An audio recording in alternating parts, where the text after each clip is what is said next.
the middle colonies, and you can find a slideshow on Blackboard under the course materials tab that will refer to all of the slides that I'm going to refer to here. So you can go ahead and pull that up, pause the video, go and pull it up. You're going to see that the title of the slideshow is European and English Expansion, the Middle Colonies, 1624 to 1688. And this is a discussion of two new colonies that were founded after Virginia, certainly, and after Massachusetts and the other eventual New England colonies, which we discussed last week. And they are what are now New York and Pennsylvania, and those will be the two subjects that we talk about. So you've read chapter 3 already. You know that there are long sections in that chapter about each of New York and Pennsylvania, and so that's what I'll talk about today. And just for point of reference, the middle colonies is a term that simply refers to New York, Pennsylvania, and also New Jersey, which I'm not going to talk about specifically, but you can read a little bit about in chapter 3 of American Yacht.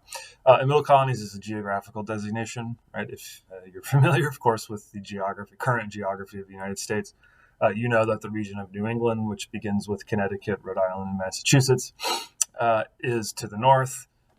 Farther to the south is New York and Pennsylvania. And then farther to the south of that is the Chesapeake, and Virginia was the Chesapeake colony that we talked about the most. So middle just means that the New York and Pennsylvania and New Jersey, even though we won't talk about it today, or I won't talk about it, are in between, New England and Virginia. And that's a term that was used at the time in the 17th and 18th centuries, just as a general geographical term. It has that simple meaning. What we'll see is that in a somewhat of a metaphorical sense, they were middle in terms of the social structures and economies that emerged in these colonies, again, Virginia and Pennsylvania. So there are elements of each that we'll see as we move forward today, as I talk about this slideshow. And so the first slide I want us to scroll down to is the first slide after the title slide, which is called The Dutch in North America. And that is a reference to the foundations, the European colonial foundations of what is today New York. You're likely familiar, and certainly are if you read chapter 3 of American Yacht, that New York was originally founded as a Dutch colony, and that origin as a Dutch colony gave New York, or what would become New York, some very interesting and I think significant characteristics, some that we can even see all the way until today. And these are a heritage of Dutch colonialism, or another way to state that is the patterns of Dutch colonization in America, in the Americas, in North America, and Central and South America, in addition to places like Southeast Asia. The Dutch, or the nation that we call today the Netherlands, had a unique pattern of colonization that we can see really play out in what will become New York.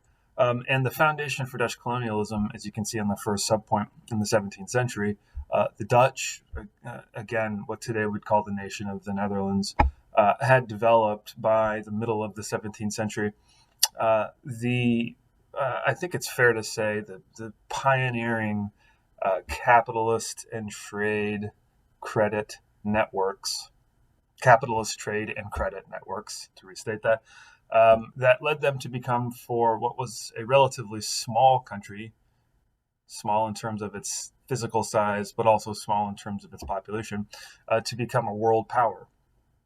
And just to put it briefly, what Dutch merchants, especially groups of merchants based in Amsterdam, which, as you probably know, is still the most significant, largest city in the Netherlands. But Dutch merchants in the Netherlands had pioneered new ways of organizing capital. Investment money is another word for capital, and ways of deploying it to create trade networks throughout the world. Here we're talking about North America most specifically, but the Dutch by the 17th century, the middle of the 17th century, had trade connections across the world with China, with Southeast Asia, with Africa, and with the Americas. And what these Dutch merchants did was, again, create new, what they did was essentially create the modern banking system by pooling their money together and using it to finance, through offering credit, finance long-distance trading voyages. And what would become New York was a small part of the broader sort of global influence that the Dutch had. And so that small part that would eventually become New York, moving down to the point that says Dutch West India Company, was that a company, a joint stock company, actually like the English Virginia Company that we talked about a couple of weeks ago, and also like, although it wasn't Puritan, the Massachusetts Bay Company, right, joint stock companies being pools of investors financing the establishment of overseas colonies and trading posts. The Dutch West India Company was created specifically to develop trade with the region that is now where New York is, and in addition to Pennsylvania and New Jersey. The West India, if you're curious about that name, was meant to distinguish it from the much larger and frankly more significant Dutch East India Company, which was founded to conduct trade with the so-called East Indies, but that means Asia. The Dutch West India Company was smaller, and it was responsible for developing trade networks in North America.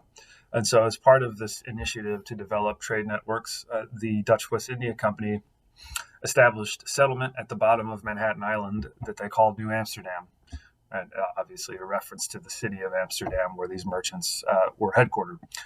They called the larger colony New Netherlands. So New Netherlands means the larger colony of what mostly is today New York State. New Amsterdam refers to the settlement of a trading post that is now New York City, beginning at the bottom tip of Manhattan. And as you can see, the purpose was specifically to trade with Native Americans, to trade with Indians. And even more specifically, the Dutch West India Company wanted to develop a trade in beaver furs, which were a highly prized commodity in Europe, one that was rapidly in decline. The Europeans had functionally extinguished beaver populations in Europe, so the Dutch West India Company sought a new source of beaver fur, and they found that with the Native Americans throughout upstate New York, and we'll talk about them subsequently on another slide. You might be wondering why beaver fur? For fashion purposes, actually. It was processed to make felt, which was the preferred material for making big hats. So it's funny to think about now that what would become New York City and New York State was originally founded to trade for beaver fur. Seems somewhat inconsequential to 21st century minds, but it was important in the 17th century. And a couple of points that I want to make, just finishing up this slide, about some patterns that we see emerge in New Amsterdam, the trade settlement, New Netherlands, the larger colony, that distinguish Dutch colonialism in North America from New England or from the English colonies in the Chesapeake. And that is, first of all, that women under Dutch law had much more formal economic and social autonomy than English women did. Even English women in Virginia, which, as we talked about, for unintended reasons, women came to own property at rates much higher than women elsewhere in the English-speaking world. In the Dutch world, what made that even more different was that this was enshrined in law. And this is a heritage of Dutch history for centuries before the time period that we're talking about. So that's something to note. Something else to note, and that very much distinguished New Amsterdam, the trading post, and New Netherlands, the larger colony, was that because of the particularities of Dutch history up until the 17th century and the Dutch experience in the Reformation, right, the religious conflict that emerged in Europe in the 15th and 16th centuries. But for larger reasons that we don't have time to go into here, the Dutch had much more formal religious toleration than the English colonies, right? As we talked about, or as I talked about in the video, and as some of you discussed a little bit in your responses about the Anne Hutchinson trial. In New England, there was no religious tolerance. You were either Puritan or you were not. And even if you were Puritan, like Anne Hutchinson, if you criticized church authorities, you found yourself subject to being expelled. as you all wrote about with the case of Van Hutchinson. In Dutch New Amsterdam in particular, the largest settlement, what is now New York City, we see much more religious toleration and therefore much more religious diversity. And that's something that's important to note, because you could say that the sort of deepest origins of New York City being the most diverse city in the world, there are many reasons for it, but at the deepest origins, you can make the argument that this is an inheritance of Dutch toleration of other religions.